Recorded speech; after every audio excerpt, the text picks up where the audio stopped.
নমস্কার, আরও একটা গুরুত্বপূর্ণ আপডেট নিয়ে চলে এলাম। খুব গুরুত্বপূর্ণ ভিডিও। চ্যানেলে ফার্স্ট টাইমে থাকলে চ্যানেলটাকে সাবস্ক্রাইব করে বেল আইকনটা টিপে রাখতে হবে লেটেস্ট গুরুত্বপূর্ণ আপডেট পাওয়ার জন্য। স্টেপ টু স্টেপ আজকের আপডেটটি আপনাদের সামনে তুলে ধরছি।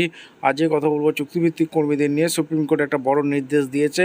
স্থায়ী কী হতে চলেছে, বেতন বৃদ্ধি কী হবে, কী আপডেট উঠে আসছে আজকের এই ভিডিওতে বিস্তারিতভাবে ব্যাখ্যা করব। সুপ্রিম কোর্ট কোন মামলার পরিপ্রেক্ষিতে এই রায় দিয়েছে, কী ঘোষণা করেছে সুপ্রিম কোর্ট, এই প্রতিবেদনে বিস্তারিতভাবে ব্যাখ্যা করব। পশ্চিমবঙ্গে চুক্তিভিত্তিক কর্মীদের কী ভাগ্য খুলতে চলেছে আজকের এই ভিডিওতে বিস্তারিত ব্যাখ্যা করব। চ্যানেলে ফার্স্ট টাইম দেখলে চ্যানেলটাকে সাবস্ক্রাইব করে বেল আইকনটা টিপে রাখতে হবে লেটেস্ট গুরুত্বপূর্ণ আপডেট পাওয়ার জন্য। দশকের পর দশক ধরে সরকারি দপ্তরে কাজ করছেন, তাও মিলছিল না স্থায়ী কর্মীর তকমা। অবশেষে দেশের সর্বোচ্চ আদালত সুপ্রিম কোর্ট চুক্তিভিত্তিক এবং অস্থায়ী কর্মীদের পক্ষে দিল এক ঐতিহাসিক রায়। কোর্ট স্পষ্ট জানিয়ে দিল, কোনো কর্মচারীকে শুধুমাত্র একটি অজুহাতে বছরের পর বছর অস্থায়ী করে রাখা যাবে না। আসল ঘটনাটি আসামের। সেখানকার বিভিন্ন সরকারি বিভাগে বহু বছরের ধরে বহু কর্মচারী মাস্টার রোল বা অস্থায়ী কর্মী হিসেবে কাজ করে আসছিলেন, কিন্তু আসাম সরকার তাদের স্থায়ী করতে অস্বীকার করে। সরকারের যুক্তি ছিল, শুরুতে তাদের নিয়োগ কোনো অনুমোদিত বা পদে হয়নি। এই নির্দেশকে চ্যালেঞ্জ করে মামলা পৌঁছে গুয়াহাটি হাইকোর্টের হয়ে সুপ্রিম কোর্টে।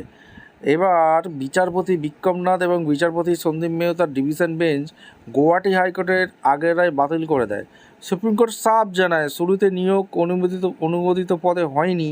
এই কারণ দেখিয়ে কোনো কর্মীকে নিয়মিত বা স্থায়ী চাকরি থেকে বঞ্চিত করা যাবে না। পরিষ্কার সুপ্রিম কোর্ট নির্দেশ দিয়েছে।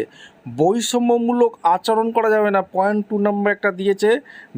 এখানে কোর্ট দেখতে পায় আসাম সরকার ইতিমধ্যে একটি ক্যাবিনেট নীতি তৈরি করে প্রায় 30,000 সমমর্যাদার কর্মচারীকে স্থায়ী করেছে। তাহলে বাকিদের কেন বাদ রাখা হলো?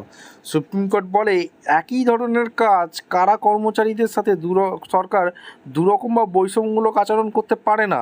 সম কাজে সম অধিকার। আদালত সবথেকে বড় বক্তব্য, লম্বা সময় ধরে কর্মচারীদের দিয়ে স্থায়ী পদের মতো কাজ করে নিয়ে তাদের সারা জীবন অস্থায়ী মর্যাদা দিয়ে রাখা যায় না। সমান কাজের জন্য সমান অধিকার এবং নিরপেক্ষতা আমাদের সংবিধানের মূল ভাবনা। সুপ্রিম কোর্ট একদম নির্দেশ দিয়ে দিয়েছে। ভিডিওটা ইনফরমেটিভ মনে হলে চ্যানেলে ফার্স্ট টাইম থাকলে চ্যানেলকে সাবস্ক্রাইব করে বেল আইকনটা টিপে রাখবেন। পশ্চিমবঙ্গে কি চুক্তিভিত্তিক কর্মীদের স্থায়ীকরণ হতে যাচ্ছে? আপনাদের মতামত অবশ্যই কমেন্ট করে জানাবেন। দেখা হচ্ছে কোনো পরবর্তী ভিডিও। ধন্যবাদ।